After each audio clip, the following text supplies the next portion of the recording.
Bonjour, c'est Gilles du site boursicoté.com. Voici l'analyse technique des principales paires de devises du marché Forex pour cette journée du mardi 26 novembre 2013. Et nous commençons cette analyse par l'euro-dollar, donc qui reste toujours sur la même configuration, avec ici cette rupture de tendance qui s'est manifestée par la cassure de ce support oblique haussier.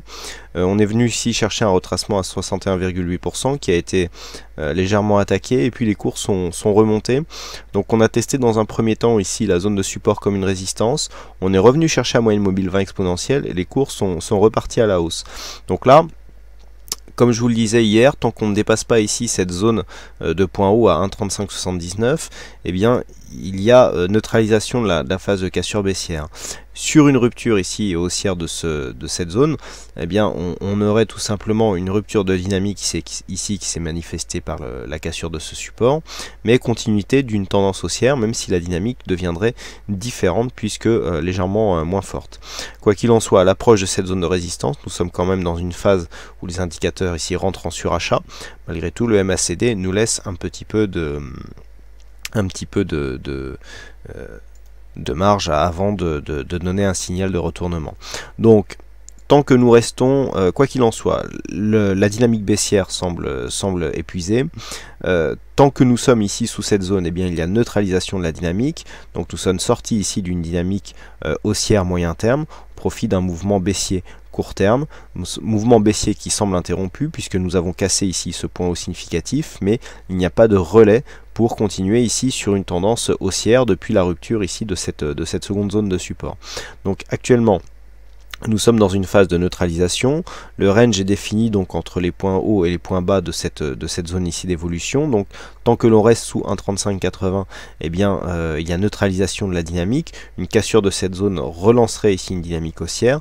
Et par contre, une rupture ici de la zone des 1,34, eh bien replacerait la suite de la tendance dans un mouvement baissier, avec un quasi double top, si la rupture baissière s'effectuait après un contact ici de cette zone des 1,3580, auquel cas l'objectif se situerait ici sur 1,3295. Mais pour l'instant, il faut, avant d'en arriver là, il faut absolument ici observer une rupture de cette zone des 1,34.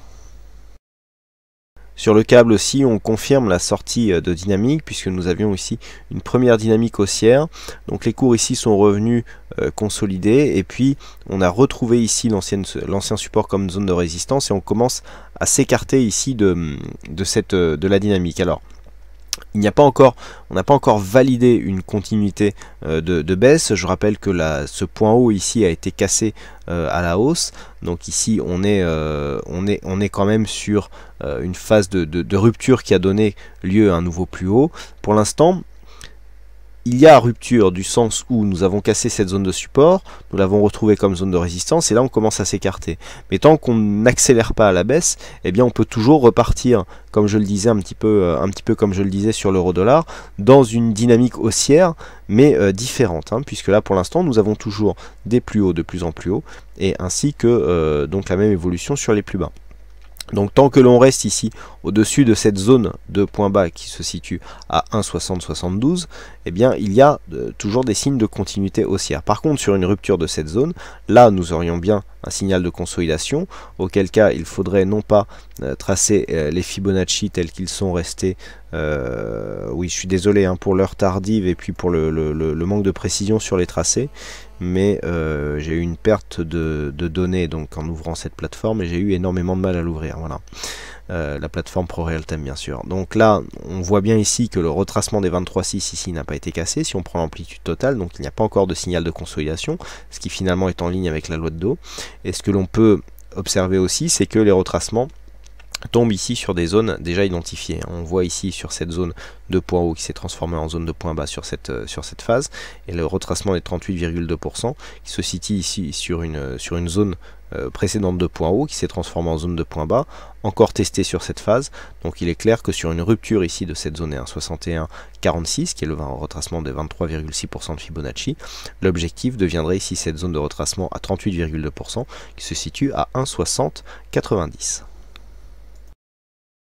Et enfin sur le dollar yen, eh bien, nous confirmons ici le joli range que nous avions depuis maintenant quelques jours, puisque suite à la phase de hausse ici que nous avons connue, eh bien, ça nous permet de tracer ici, de confirmer cette zone de support.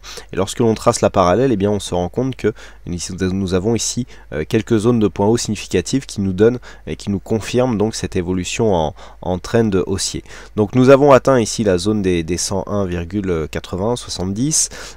Les cours ici ont marqué une petite phase de consolidation horizontale, donc tout ce qu'il y a de plus normal, ça avait été signalé déjà nettement plus tôt par le retournement du MACD. On avait une petite divergence ici entre ces deux points hauts, donc il est normal de revenir sur la moyenne mobile 20 exponentielle. La dynamique reste fortement haussière, ce qui fait suite donc à une cassure ici. On a vu plusieurs fausses cassures de dynamique haussière et baissière, pardon. Là, dans un premier temps, on était monté ici le long de ce qui est maintenant devenu la résistance, mais qui était précédemment support. Puis on a eu une perte de dynamique ici. On est revenu marquer dans une phase d'hésitation une zone de point bas qui depuis, eh bien, confirme la dynamique en place d'un point de vue court terme. Donc nous avions vu aussi que d'un point de vue moyen terme, la cassure de cette zone ici des 100.60 eh bien, était révélatrice d'un début de tendance qui pouvait s'orienter donc à la hausse d'un point de vue moyen terme. Donc il faut confirmer tout ça. Et la prochaine zone à atteindre eh bien, se situe maintenant sur cette zone des 101.70 qu'il faut absolument valider sur une cassure un peu plus nette et notamment avec un peu plus d'amplitude. Donc pour revenir à la vue court terme, tant que nous restons ici au-dessus de ces zones 186, voire cette zone de point haut ici 100.45, il n'y a aucune raison de douter d'une continuité de cette tendance haussière, même si nous venions ici casser cette zone de support. Tant que cette zone ici de point bas significatif qui se situe à 99,76 n'est pas cassée à la baisse, nous sommes toujours potentiellement sur une phase de tendance haussière qui serait naturellement confirmée sur une rupture haussière de cette zone de point haut qui se situe à 101.92.